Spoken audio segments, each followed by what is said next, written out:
It's a quiet night. You've just come home late from school or work. Isolated in the countryside, the nearest person is miles away. On this occasion, you are home alone for a few days, so you decide to turn on your old PS2 and play a horror game. Having experienced the first 3 Silent Hill games, they've never stuck out as overtly scary or difficult, so you land on the hardest difficulty and prepare for another heartfelt story without any added stress. This game isn't supposed to be as good as the first 3, so it's probably not scary in the slightest. This is what you tell yourself as you continue playing, that is until you come into contact with this.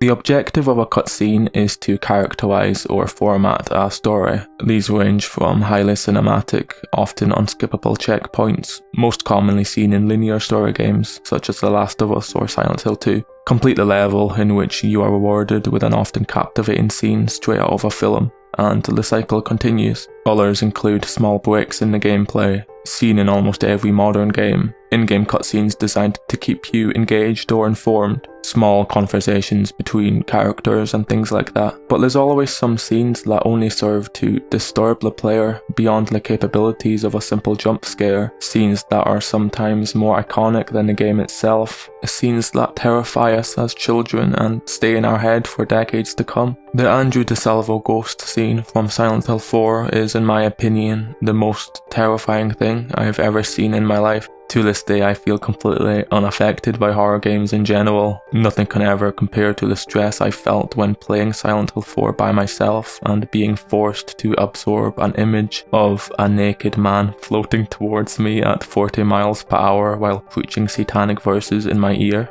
When it comes to the most disturbing scenes in video games, most of them share similarities, resorting to affective, rational, and psychological fears experienced by most people. The most notorious being depictions of dead bodies. Whether or not they are actually real, they are presented as such. It's shock value and highly controversial. Because of this, only independent developers would ever attempt it. A step down from that, we have the widely recognized extent of scenes from AAA games such as RE1's Zombie scene, RE7's Family Dinner, Outlast 1's Doctor scene, and so on. But none of them achieve what Silent Hill 4 does in terms of psychological horror. The scene itself starts with a fade-in from a point-of-view perspective, presenting the presumed opening of the eyes from whoever this may be. You are immediately pierced with a shrieking sound effect. A distorted view of the water prison's bloody stairwell is observable, although made very difficult by the sickening motion blur. Like, genuinely, I struggle to watch this more than once without feeling sick. The man proceeds to float towards the camera and then past the camera. It wasn't really a point of view shot at all. They just threw that in there for more cognitive scarring on top of everything else we have to unfortunately unpack here. Like the other victims, there are numbers visible on his body. They read 1821, meaning he was the 18th victim of the 21 sacraments, and he doesn't seem to shut up about it either. Silent Hill 4 marked this prioritization of pure horror above everything else. This is apparent straight away when comparing the opening scene of each game.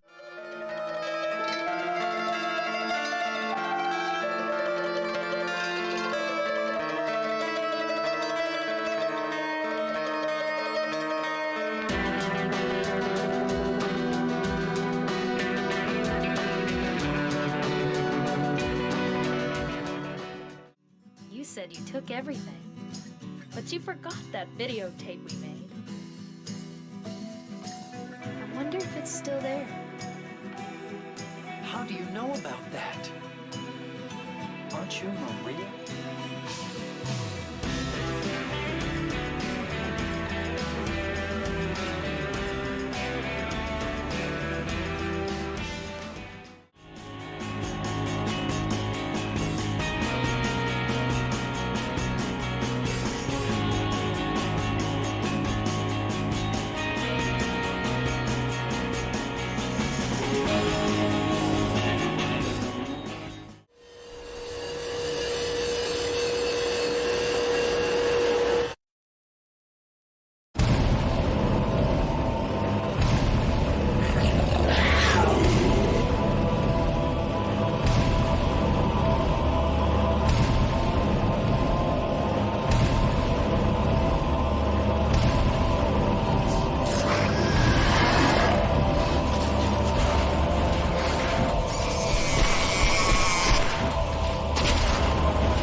The location is confined, establishing a safe place while you climb through the hole in your bathroom to travel to other worlds, as you would in real life of course. By extension, the tone of the game is more grounded and pedestrian. This is always better for horror games as they allow for this relatability. You can look outside the window and observe people going about their day. There's even an option to knock. You can look through the peephole as you're being insulted by the superintendent. You can even spy on your next door neighbour. All of these mechanics have unique details and interactions. They are fun. I'd even say that they make Silent Hill 4 cozy during the first half of the game, but then they take it all away. It's here where your anxiety increases drastically. The once safe place, our home, has been turned into an extremely dangerous and terrifying environment. It's suddenly way more safe to be in the hole, where you can at least fight back, than in the safety of your own home. Our friends who we encountered early on have since died horrible deaths. Now they are reanimated.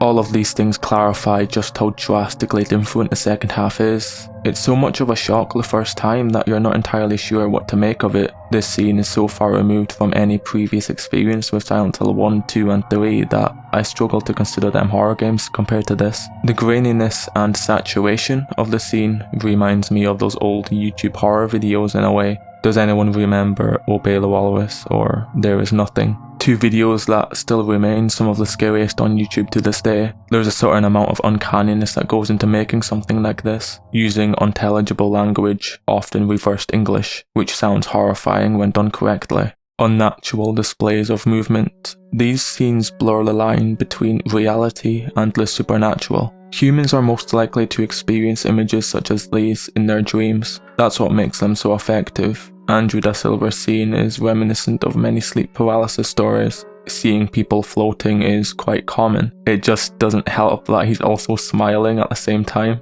Just like Silent Hill 2, the atmosphere remains dreamlike. They've just taken entirely different measures for achieving it. The low resolution is another technique seen in analog horror, attempts to utilize on our fear of VHS era broadcasting, advertisements, emergency alert systems, things like this. I believe The Ring had a major role in making VHS style a horror staple as well. In this case, maybe it wasn't intentional, but it's the perfect unintentional display of distorted sounds and images that brings this scene to life, and what ultimately makes it as scary as it is. When I pay more attention to the waves of sounds, they resemble a congregation of people screaming. Some are audible enough when isolated, but once again they have been deliberately warped on purpose to make you question the scene. Just like the words spoken from the ghost himself, they're so low in the mix that you can't really make out what he's saying.